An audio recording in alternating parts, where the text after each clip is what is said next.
Well, thank you very much. It's an honor to have President Zelensky of Ukraine, and we've been working very hard, very close. So we've actually known each other for a long time. We've been dealing with each other for a long time and very well.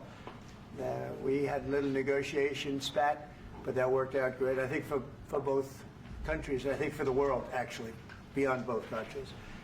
And we have something that is a very fair deal. And we look forward to getting in and digging and working and getting some of the rare earth.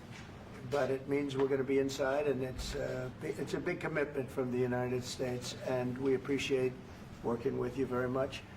And we will continue to do that. We have had some very good discussions with Russia. I spoke with President Putin, and we're going to try and bring this to a close. It's something that you want and that he wants. We're going to have to negotiate a deal. But we've started the confines of a deal, and I think something can happen. The big thing is the number of soldiers, mostly at this point, but soldiers being killed. We're losing thousands of soldiers. So on both sides, we're losing a lot of soldiers, and we want to see it stop. And we want to see the money get put to different kinds of use, like rebuilding. And we're going to be working very hard. But we've had a lot of very good conversations. I will say until we came along, the Biden administration didn't speak to Russia whatsoever. They didn't speak to anybody. They just allowed this to continue. And I will say that, I'll say in front of you, you've heard me say it 1,000 times, if I were president, this war would have never happened. We would have had a deal negotiated for you without having to go through what you've gone through.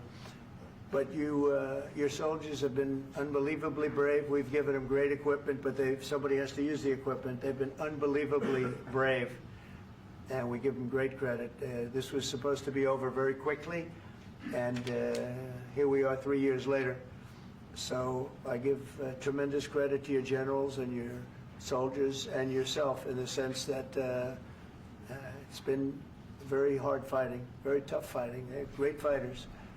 And you have to be very proud of them from that standpoint. But now we want to get it over with.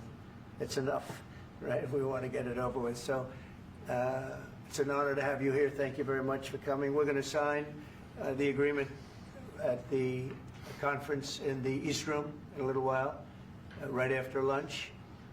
And we'll be having lunch together. We're also discussing some other things. And we appreciate everybody being here. It's somewhat of an exciting moment, but the really exciting moment is when they stop the shooting and we end up with a deal. And I think we're fairly close to getting that, and an honor to have you. And please, I'd like to say something. No, thank you so much, Mr. President. Thank you for the invitation. And really, I hope that this first document, will be first step to real security guarantees for Ukraine, our people, our children. I really count on it. And of course, we count that America will not stop support. Really, for us, it's very important to support and to continue it. I want to discuss it with details further during our conversation, and of course, the infrastructure or security guarantees. Because for today, I understand what Europe is ready to do, and of course, I want to discuss with you what the United States will be ready to do. And I really count on your strong position to stop Putin.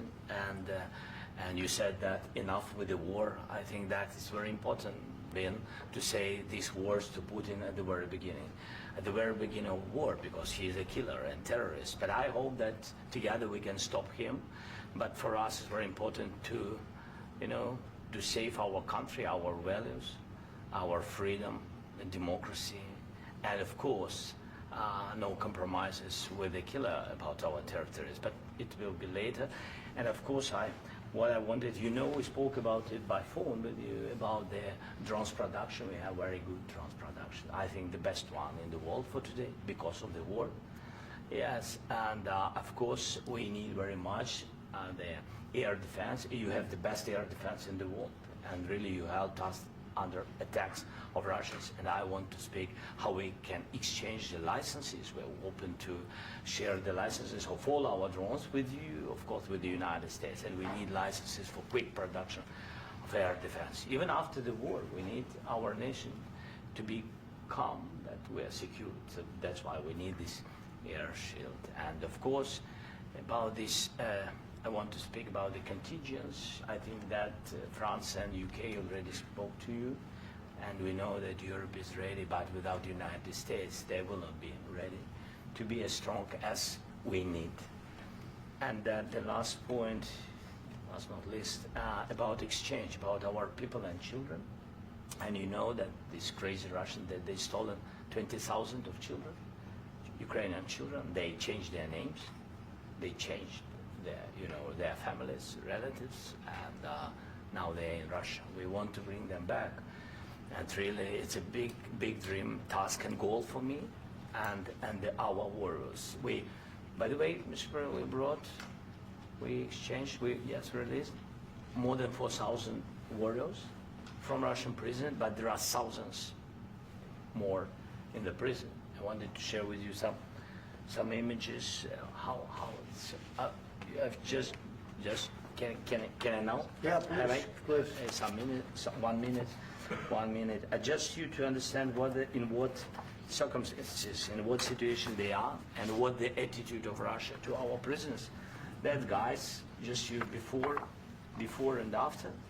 And you see before and after, just you to understand. Now thousands of such guys, ladies and men, there, and that, so they don't eat, they beat them, and they do a lot of bad things. So out of, even during the war, there are rules. Everybody knows there are rules during the war. So these guys, they don't have any rules. You see that 50, 60 kilograms left, and a lot of such things. And I didn't want to show you what the changes with images of children, because I will just share with you. And I mean, it's looking tragic. Yep, that's tough stuff. Yeah, I wanted very much to give you, and you see. Yeah. This is pastor, by the way. They stolen pastors because it's not Russian church. They stolen pastors and moved pastors to the prison. At the end of last year, we brought 3 pastors, and we could exchange them. And this is pastor, you see. Yeah, that's tough. Yeah. So I mean, this I wanted to show you, and this. So thank you very much. We want to get that ended, right? Yeah, of course. We And want. I think we will. And We have to, of course. do you have any questions, please? Thank you, Mr. President. With the, how much money is the U.S. going to put into the fund that is being created today, and how does this provide long-term security for Ukraine?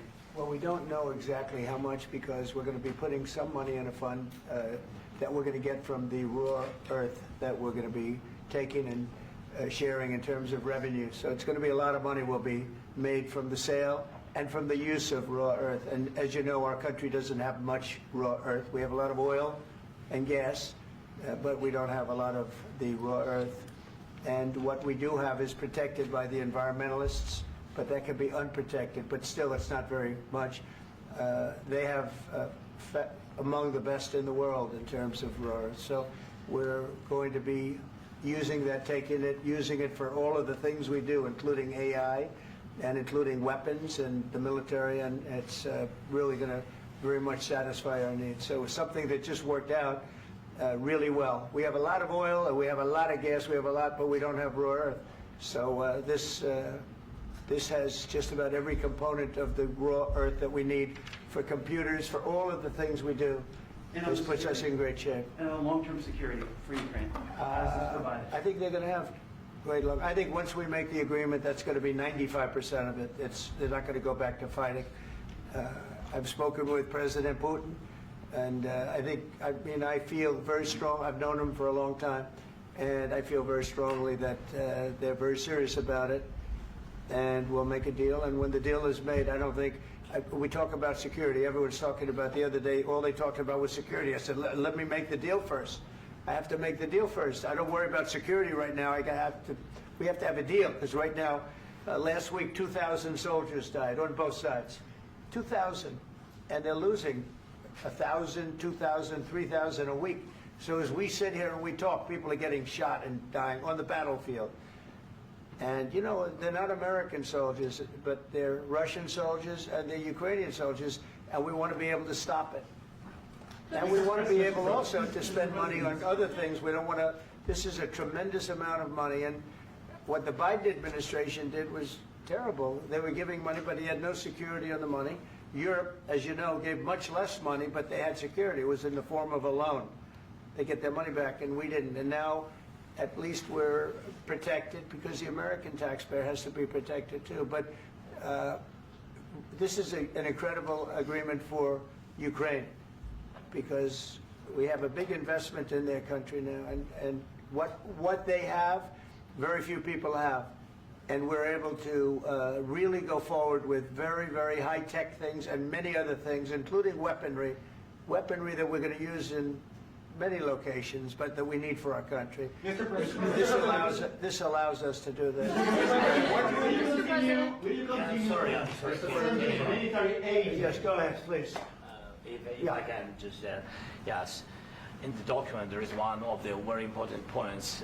If we speak about business and investment, we never had LNG terminals in Ukraine. This document will open. I mean, the next document, but anyway, here we see in the framework, we see really goodwill for this. LNG terminals for us is very important, and I think for security of European continent. We have the biggest storage, gas storage. We have the biggest in Europe. Yes, yes, and we can use it.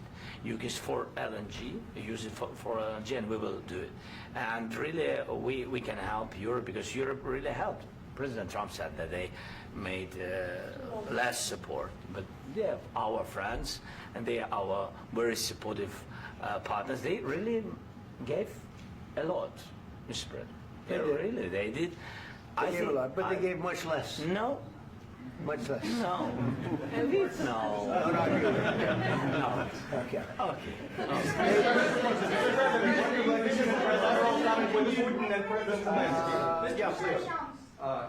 Mr. President Trump, you have repeatedly called the deal with Ukraine as a historical one.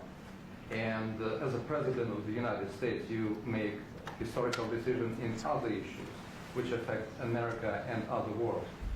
So what place in the world history do you want to take? And do you associate yourself with any famous historical figures? Yeah, I'd say George Washington, Abraham Lincoln. I would say I'm far superior to George Washington and Abraham Lincoln. Now, you know I'm only kidding, right? Because when I say that, the fake news is going to go wild. They're going to say he considers himself to be better than Washington. But you never know. You never know. I don't compare myself to anybody. I'm here to do a job. We've had a great 35 days or whatever it might be, a month, a little more than a month.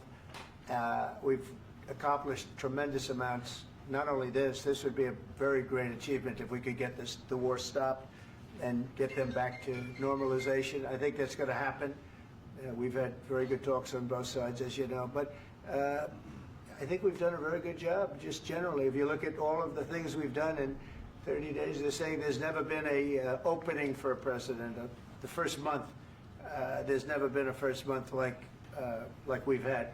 And this is one of the very important things. This, to me, is one of the most important things because we have tremendous death taking place as we speak, and I don't want to have that. You know, think of the parents, whether they're in Russia or Ukraine, think of the parents of all these people being killed needlessly. They came to our territory.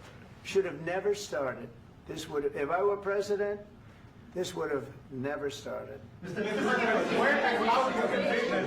President, will you continue sending military aid to Ukraine after the U.S. signs this agreement with Ukraine? Yeah, we're going to be continuing. President Zelensky, do you feel like the U.S. is on your side, that President Trump is on your side at this moment? What do you think? He wants to know, do you think that, sort of a stupid question. I guess we wouldn't be here if I wasn't. I think that the United States on our side from the very beginning of occupation, and I think that President Trump on our side, and of course, I'm sure that the United States President will not stop support. This is crucial for us. It's important for us. Yes. And Putin, the president speaks about the people and the soldiers which are dying, but they came to our territory, they came to our land. They began this war, and they have to stop. And I think this is the question, with really the most important question. Can President Trump, I hope yes, with some other allies, to stop Putin, withdraw these enemies, our enemy, withdraw these troops from our land? And I think that you asked about the history, I think that if President, or when, he will stop Putin, if President Trump will bring peace to our country, I think he will be on this wall. We've had very, very good talks. Military aid to Ukraine. President Zelensky just said that there will be no compromises with Vladimir Putin. I just wanted to ask both of you, firstly, are there compromises that you think that President Zelensky is going to have to make? And President Zelensky, is there anything that you might think you may be able to offer or bring to the table, for example, elections? Thank you. I think you're going to have to always make compromises. You can't do any deals without compromises. So certainly he's going to have to make some compromises, but hopefully they won't be as big as some people think you're going to have to make. That's all. That's all we can do. I'm here as an arbitrator, as a mediator to a certain extent between two parties that have been very hostile, to put it mildly. They've been very hostile. This has been a vicious war. This has been a vicious war. You know, it's a very level battlefield, and those bullets go out, and as I've said many times, we were talking about it with Pete, many times the only thing stopping those bullets is a human body. And in the case we're talking about, generally young human bodies are stopping a lot of bullets. It's dead level. That's why it's great farmland. It's great land. It's great farmland, but there's very little protection against the bullets that are being, and other things that are being shot.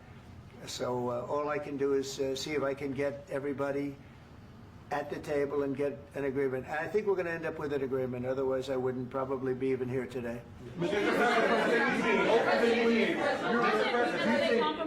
Mr. President, I've got two questions for you. You think ultimately your legacy will be the peacemaker and not the president that led this country into another war and ended foreign wars? And I've got a question. I hope it will. I mean, I hope I'm going to be remembered as a peacemaker.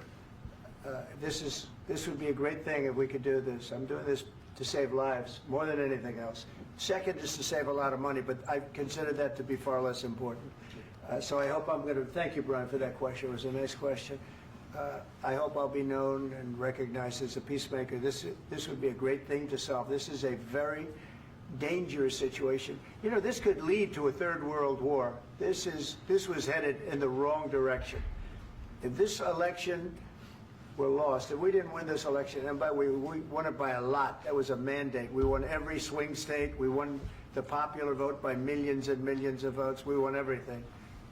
The districts, you look at the areas of red, take a look at a map. This was a big mandate, and this was one of the things. I said, we're going to get this thing settled. If we didn't win, I think this could have very well ended up in a third world war, and that would not have been a good situation. What was your second question? And my second question for President Zelensky, why don't you wear a suit? You're at the highest, why don't you wear a suit? You're at the highest level in this country's office, and you refuse to wear a suit.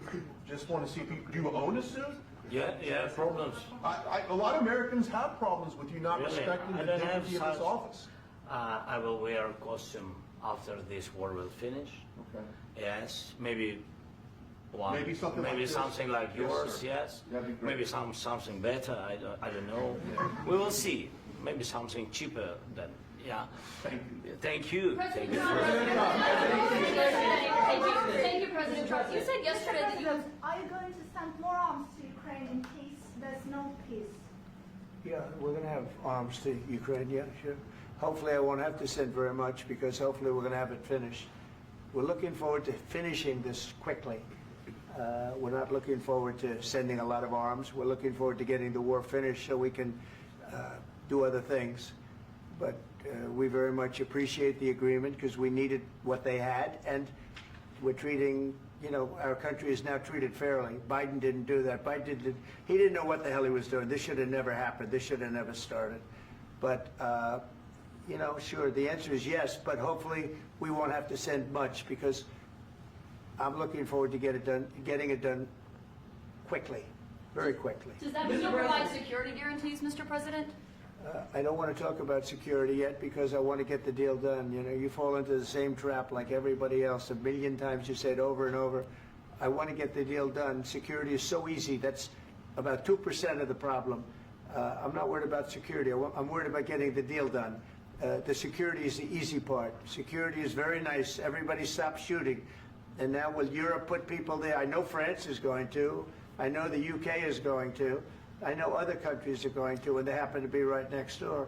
We haven't committed, but we could conceivably. You know, we have security in a different form. We'll have workers there digging, taking the raw earth so that we can create a lot of great product in this country.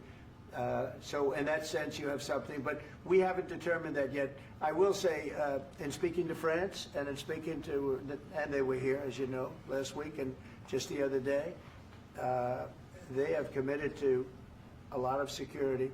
I don't think you're going to need much security. I think once this deal gets done, it's over.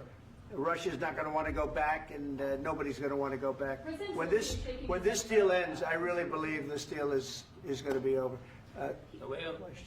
Yeah, please go ahead. Thank you. Go ahead. Thank you so Mr. much. President, thank you. You had Mr. Macron and Keir Starmer at the White House this past week, both of whom praised your courage and conviction to lead the pathway towards peace. Yes. Part of that involved, though, re-engaging Russia in diplomatic relations, something that previous leaders lacked the conviction to do so. What gave you the moral courage and conviction to step forward and lead that? Well, I love this guy. Who are you with? One American News, sir. Well, that's why I like him. One American News does a great job. I like the question. I think it's a very good question. It's a pathway to peace. It's a pathway to getting something solved.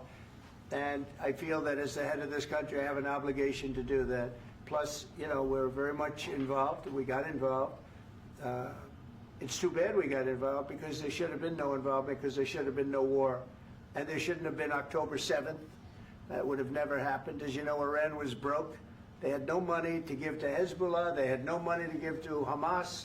They were stone cold broke. And then under Biden, they became rich as hell. They went from no money to $300 billion in a period of 4 years. And they gave a lot of that money away, and you see what happened. And that's a real mess also that we hope to be able to solve. But no, I appreciate your question very much. It's just, I feel I have an obligation to try and do something to stop the death. If I can answer, yes, if I can answer, Please, sorry, go ahead. please. And I do like your clothing, by the way. Yeah, really?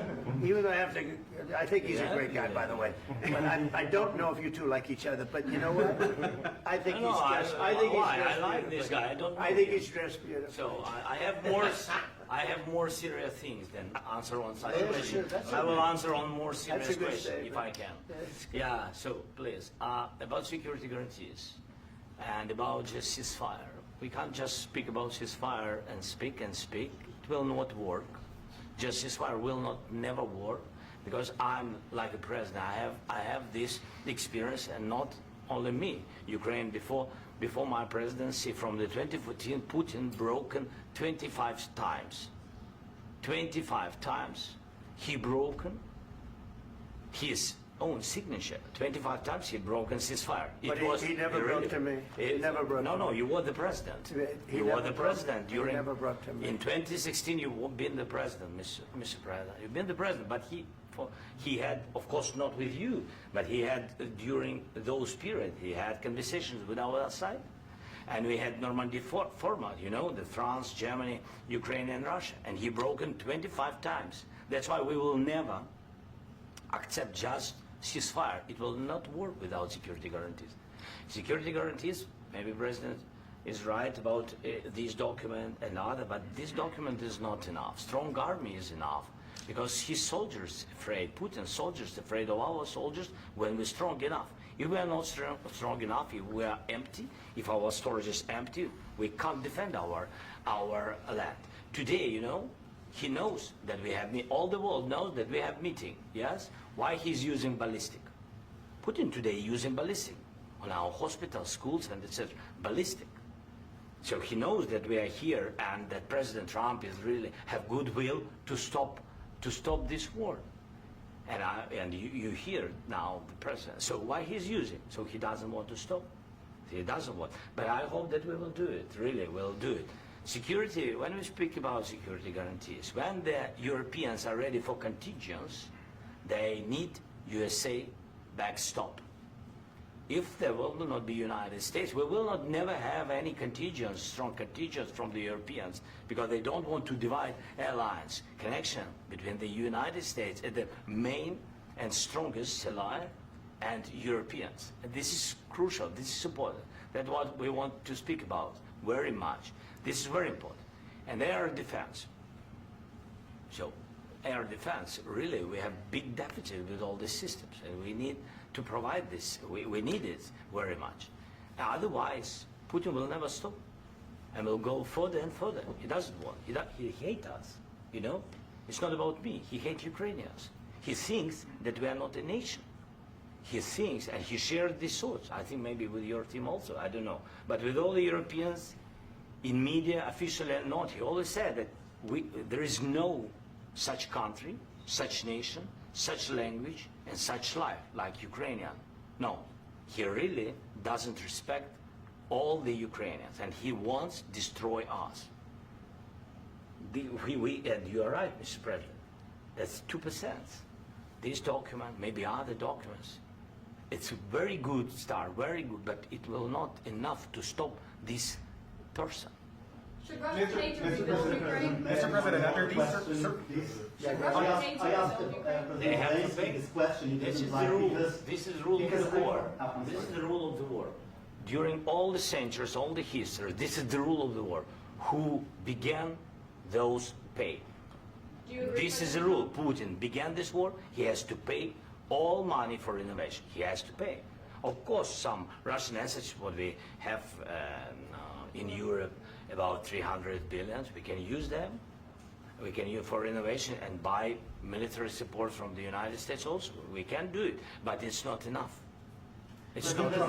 I asked the question that you do you didn't envision like a trilateral summit because with I wanted Putin to and know. President Zelensky? Wait 1 second. I asked this question that you didn't like because I wanted to know if you want to position yourself in the middle between Russia and Yes. Ukraine or on the Ukraine side. No, I'm in the middle. I want to solve this thing. I'm for both. I want to get it solved.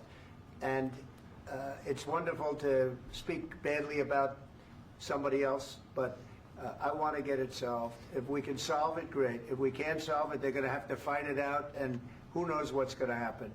But I want to see it get solved. May I follow up? One more question about U.S. troops in Europe. After Russian invasion of Ukraine, your predecessor sent additional troops to Eastern Europe, including Poland, my country. Yeah. Are you committed to keeping these troops on the eastern flank of NATO in the future? I'm very committed to Poland. I think Poland has really stepped up and done a great job for NATO. They, as you know, they paid more than they had to.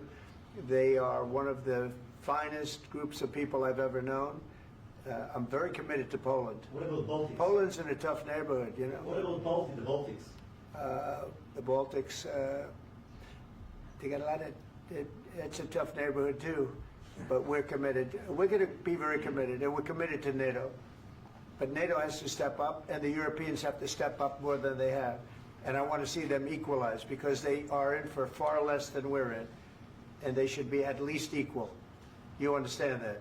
Why is the United States, we have an ocean in between, why is the United States in for so much more money and other things as Europe? With that being said, and as you said, they've also been obviously very helpful, but we have put in far more than they have, and I think they should equalize. Mr. President, Please, go ahead. About the agreement again today, what changed between the first time that Secretary Bessent gave President Zelensky the agreement and today for the signing? We made a deal. So What was the I'm just- deciding factor? I'm a business person. We made a deal. That's what changed. Mr. President, I didn't think we were going to make a deal, and we ended up making the deal, so that changed. Mr. President, what and how do you envision a trilateral summit with President Zelensky and Putin. I don't know, under but these well, they circumstances? don't like each other. I can tell you that. Okay? They do not like each other. This is not a love match, and it's unfortunate. That's why you're in this situation. The United States should not have allowed this to happen. Okay? The United States, run by a man that didn't know much. I'm going to be very nice. Run by an incompetent person, very incompetent person, should never have allowed this to happen. I've stopped wars. I've stopped many wars. My people will tell you, I stopped wars that nobody ever heard about. I stopped wars before they ever started.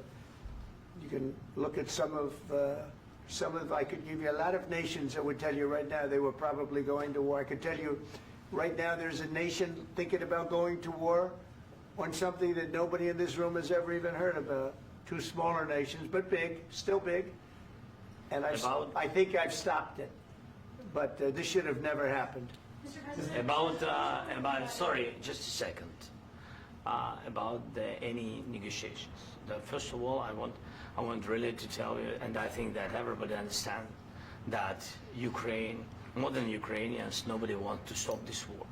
But at the future, any negotiations, it's understandable that two sides of the war, not Russia and the United States, because this is not the war between Russia and the United States. This is war of Russia against Ukraine and Ukrainian people. So these two sides will be at the anyway will be at the negotiation table. Then of course United States, like the strongest partner of the Ukraine, and of course Europe. I think Europe is very important. I want to speak about it with the President. Yes, Europe is very important for us because we really defend Europe for today. All Europeans really recognize that we are defending the line and they have real life and our people are dying. That's why they helped us. And also it's about the NATO. Yes, between, like the President said, you have big, nice ocean. Yes, between us. But if we will not stay, Russia will go further to Baltics and to Poland, by the way. But first to the Baltics. It's understandable for them because they've been in the USSR. You know, they've been one of the republics of the USSR, and Putin wants to bring them back to his empire. It's a fact. And when he will go there, if we will not stay, you will fight. Your American soldiers, it doesn't matter, do you have ocean or not, your soldiers will fight. Mr. President, would you be willing to visit Ukraine, maybe Kiev or Odessa, which is going to be a third year of Black Sea? It was my question. I'm sorry. I don't want to talk about Odessa now. Let's not talk about Odessa. I want to talk about making a deal, getting peace. We don't have to talk about Odessa, but a lot of cities have been destroyed. A lot of cities that are not recognizable. There's not a building standing. No. And a lot of things Mr. President, you have to come and to look. No. We have very good cities. Yes, a lot of things have been destroyed, but mostly cities alive, and people work, and children go to school. Sometimes it's very difficult. Sometimes closer to front line, children have to go to underground schools or online, but we live. Ukraine is fighting, and Ukraine lives. This is very important. And maybe it's Putin is sharing this information that he destroyed us. No, he lost 700,000 people, 700,000 soldiers. He lost everything. Yes. So, Mr. President, one more. I mentioned Poland. Please, go ahead. When did you last speak with President Putin, and what did he say that? A couple of days ago. And what did he tell you that gave you the assurance that he wanted peace? Well, that's what I do. My whole life is deals. I know pretty good. And I've known him for a long time. I've dealt with him for a long time. He had to suffer through the Russia hoax. You know, Russia was a hoax. It was all Biden. It was nothing to do with him. So he had to suffer through that, and he was able to do that. I think that he wants to make a deal, and he'd like to see it end. That's all I do. That's what I do. My whole life, that's what I do is make deals. And I'm in the middle of a mess because this is a real mess. It's a very dangerous one. If this doesn't get solved now, it's not going to get solved for a long time. So I hope we're going to get it solved. In the back, please. Thank you, Mr. President. Prime Minister Starmer claims repeatedly that his government believes in free speech and was not engaged in censorship. But his country's government arrests people for memes and thought crimes, and even more worrisome is pressuring American companies to censor Americans on his behalf. How can he be a reliable, trustworthy partner when he says things that are demonstrably false on such an important topic? Well, we actually spoke to him about that yesterday, and we thought they took it very, very much too far. JD was very strong on it. So was I. So was Marco. And we've been speaking to him about it. Marco, would you like to say something about that? We have concerns, obviously, with the conduct of those, particularly as it impacts Americans. And there's real concern that American speech, which is online, could fall into the hands of British or any country's jurisdiction. And so this is a point the Vice President made of Munich, and I think it's a very compelling one, that what unites us with Europe, as much as anything else, is these shared values, and one of them being free speech. And so if Americans are threatened by it, we're going to need to take action in that regard. Mr. President. It's actually a very important question. We spoke about this in detail with the Prime Minister, the Foreign Secretary, and others at lunch yesterday, and I know that Secretary of Commerce Lutnick followed up in private meetings last night. This is really important. We believe Americans have the right to speak their mind, even if we in this room disagree with them. They have the right to speak their mind in the public square, which is often online these days. And we're going to defend that right as it pertains to American companies and American citizens vigorously if we have to. I do think that under the President's leadership, we're going to find common ground with our friends in the UK on this question, but it remains to be seen. The principle that will guide us is we believe in free speech in this country, and we'll fight for it for American citizens. Mr. President, on the deal, is there any other oil and gas component to the deal? Is it all critical? A little bit. We'll see. On LNG? But we're not really looking for that so much. We got a lot. We have more than anybody in the world, by far. So no, we're not talking about it too much, but a little bit. I think it affects also, but for the most part, no. And sir, is there any agreement from Ukraine to purchase U.S. LNG as part of the deal, or is that on the table at all? No, we don't need that. Mr. President, I just wanted to ask you about, you just mentioned that you guys spoken to Vladimir Putin a couple of days ago. Just to be clear, that's a new call, not the one that you... I've spoken to him on numerous occasions. Okay. And how was the latest call? What did you discuss? How did it go? Are you serious with that question? I am. I'd love to know. It went well. I think we're going to have a deal. On the minerals deal, Mr. President, some of those minerals are in the east of Ukraine, not far from the front lines and in areas that Russia has occupied. Will you direct President Putin to withdraw his forces from those areas if there's U.S. interest? Well, we'll take a look at the time. We have a lot of area. It's a very big area we're talking about, so we'll take a look. I'll study that and I'll see.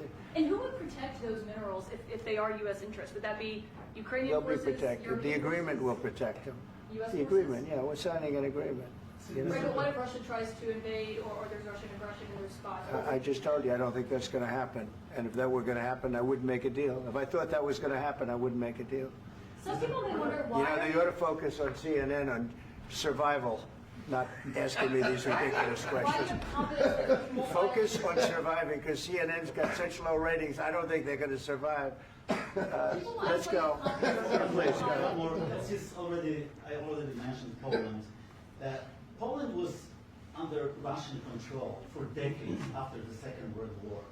When I was a kid, I looked at the United States not only as a most powerful country, richest country in the world, the country that has great music, great movies, great muscle cars, but also as a force for good. And now I'm talking with my friends in Poland, and they are worried that you align yourself too much with Putin. What's your message for them? Well, if I didn't align myself with both of them, you'd never have a deal. You want me to say really terrible things about Putin and then say, "Hi, Vladimir, how are we doing on the deal?" It doesn't work that way. I'm not aligned with Putin. I'm not aligned with anybody. I'm aligned with the United States of America and for the good of the world. I'm aligned with the world, and I want to get this thing over with. You see the hatred he's got for Putin. It's very tough for me to make a deal with that kind of hate. He's got tremendous hatred, and I understand that, but I can tell you the other side isn't exactly in love with, him either. So it's not a question of alignment. I'm aligned with the world. I want to get the thing set. I'm aligned with Europe. I want to see if we can get this thing done. You want me to be tough? I could be tougher than any human being you've ever seen. I'd be so tough. But you're never going to get a deal that way, so that's the way it goes. All right, one more question. Hey, I want to respond to this. So look, for 4 years in the United States of America, we had a president who stood up at press conferences and talked tough about Vladimir Putin, and then Putin invaded Ukraine and destroyed a significant chunk of the country. The path to peace and the path to prosperity is maybe engaging in diplomacy. We tried the pathway of Joe Biden of thumping our chest and pretending that the President of the United States' words mattered more than the President of the United States' actions. What makes America a good country is America engaging in diplomacy. That's what President Trump is doing. Can I ask you? Sure. Yeah? Yeah. Okay. So he occupied our parts, big parts of Ukraine, part of East and Crimea. So he occupied it on 2014. So during a lot of years, so I'm not speaking about just Biden, but those time was Obama, then President Obama, then President Trump, then President Biden, now President Trump, and God bless, now President Trump will stop him. But during 2014, nobody stopped him. He just occupied and took. He killed people. You know what the contact 2015. 2014. 2014 and 2014. 2014. Yeah. So I was not here. Yeah, but that's exactly right. Yes, but during 2014 till 2022, yeah, the situation the same. The people are been dying on the contact line. Nobody stopped him. You know that we had conversations with him, a lot of conversations, my bilateral conversation, and we signed with him. Me, like a new president. In 2019, I signed with him the deal. I signed with him, Macron and Merkel, we signed ceasefire. Ceasefire. All of them told me that he will never go. We signed with him with gas contract. Gas contract. Yes, but after that, he broken this ceasefire. He killed our people and he didn't exchange prisoners. We signed the exchange of prisoners, but he didn't do it. What kind of diplomacy, JD, you are speaking about? What do you mean? I'm talking about the kind of diplomacy that's going to end the destruction of your country. Yes, but if you Mr. President, with respect, I think it's disrespectful for you to come into the Oval Office and try to litigate this in front of the American media. Right now, you guys are going around and forcing conscripts to the front lines because you have manpower problems. You should be thanking the President for trying to bring it into this conflict. Have you ever been to Ukraine that you say what problems we have? I have been to. Count once. I've actually watched and seen the stories, and I know what happens is you bring people, you bring them on a propaganda tour, Mr. President. Do you disagree that you've had problems bringing people into your military? And do you think that it's respectful to come to the Oval Office of the United States of America and attack the administration that is trying to prevent the destruction of your country? A lot of questions. Let's start from the beginning. Sure. First of all, during the war, everybody has problems. Even you, but you have nice ocean and don't feel now, but you will feel it in the future. God bless. You don't know that. God bless. You don't God know bless. that. You will not have a war. Don't tell us what we're going to feel.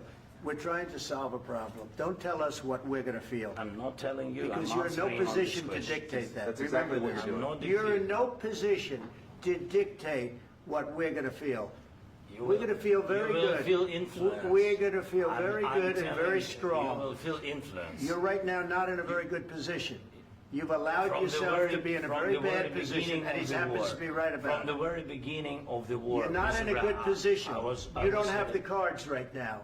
With us, you start having not cards. playing cards. Right now, you don't. I'm very You're playing serious, cards. Mr. President. You're I'm playing very cards. serious. You're gambling I'm with the president lives in of war. millions of people. You think You're you- gambling with World War III. what you're You're speaking gambling about? with What you're World speaking War about? III. And We- what you're doing is very disrespectful to the country, this country. That's with back all to respect to you. your Far country. more than a lot of people said Very they respect. should have. Have you said thank you once? This A lot entire of meeting? times. No, in this Even entire meeting, today. have you said thank Even you? today. You went to Pennsylvania and campaigned for the opposition in October. Offer some words of appreciation for the United States of you America speaking about? and the president who's trying to save your country. Please, you think that if you will speak very loudly about the war, you He's can... not speaking loudly. He's not He- speaking loudly. Your country's Can I- in big can I- trouble. can I Wait a answer? minute. No. Can You've I done a lot answer? of talking. Your country is in big trouble. I know. You're not I winning. know. You're not winning this. You have a damn good chance of coming out okay because of us. Mr. President, we are staying in our country, staying strong from the very beginning of the war. We've been alone, and we are thankful. I said thanks You haven't in been this alone. cabinet, You and haven't not been only alone. in this We cabinet. gave you, through I this said stupid president, $350 billion.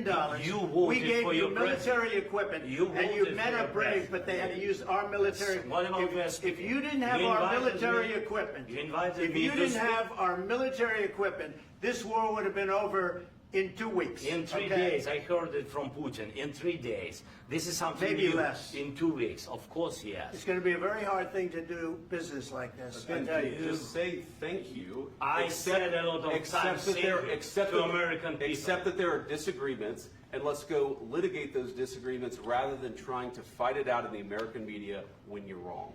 We know that you're wrong. But you see, I think it's good for the American people to see what's going on. I understand, sir. I think it's I very understand. important. That's why I kept this going so long. You have to be thankful. You don't have the I'm cards. thankful. You're buried there. Your people are dying. tell you You're again, running low I on know. soldiers. Listen, Don't you're please, running Mr. low on President. soldiers. It would be a damn good thing. Mr. And then President. then you tell us, I don't want a ceasefire. I don't want a ceasefire. I want to go and I wanted this. Look, if you could get a ceasefire right now, I tell you, you take it so the bullets stop flying and your men stop getting killed. Of course, we want to stop the war. But you're I saying said- you don't want a ceasefire. But I said to you, I want a ceasefire. with guarantees. Because you'll get a ceasefire faster than an agreement. Ask our people about ceasefire, what they think. That wasn't it doesn't with matter me. for you what That what wasn't is with me. It That was wasn't with you. a guy named Biden who was not a smart person. This That is was your, with, this that is was with your Obama. president. It was your president. Excuse me. That was with Obama, who gave you sheets, and I gave you javelins. Yes. I gave you the javelins to take out all those tanks. Obama gave you sheets. In fact, the statement is Obama gave sheets and Trump gave javelins. You got to be more thankful, because let me tell you, you don't have the cards. With us, you have the cards. But without us, you don't have any cards. One more question to Mr. Vice President. I'm sorry. It's going to be a tough deal to make, because the attitudes have to change. What if Russia breaks ceasefire? What if Russia breaks peace talks? What do we do then? I understand that it's a heated conversation right now. What are you but saying? what if She's asking, what if Russia Putin breaks the breaks ceasefire? What if anything? What if a bomb drops on your head right now? But they have Okay? broken What if they ceasefire broke it? many I don't know. They broke it with Biden, because Biden, they didn't respect him. They didn't respect Obama. They respect me. Let me tell you, Putin went through a hell of a lot with me. He went through a phony witch hunt where they used him and Russia. Russia. You ever hear of that deal? That was a phony Hunter Biden, Joe Biden scam. Hillary Clinton, Shifty Adam Schiff. It was a Democrat scam. And he had to go through that. And he did go through it. We didn't end up in a war. And he went through it. He was accused of all that stuff. He had nothing to do with it. It came out of Hunter Biden's bathroom. It came out of Hunter Biden's bedroom. It was disgusting. And then they said, oh, the laptop from hell was made by Russia. The 51 agents. The whole thing was a scam. And he had to put up with that. He was being accused of all that stuff. All I can say is this. He might have broken deals with Obama and Bush, and he might have broken them with Biden. He did, maybe. Maybe he didn't. I don't know what happened. But he didn't break them with me. He wants to make a deal. I don't know if you can make a deal. The problem is, I've empowered you to be a tough guy. And I don't think you'd be a tough guy without the United States. And your people are very brave. But you're either going to make a deal or we're out. And if we're out, you'll fight it out. I don't think it's going to be pretty, but you'll fight it out. But you don't have the cards. But once we sign that deal, you're in a much better position. But you're not acting at all thankful. And that's not a nice thing. I'll be honest, that's not a nice thing. All right, I think we've seen enough. What do you think? Huh? This is going to be great television, I will say that. All right. We'll see what we can do about putting it together. Thanks, sir. I need the back of this. We'll see. I don't know. All right, guys, come on. Wait, hey, let's go. Guys, come on, let's move.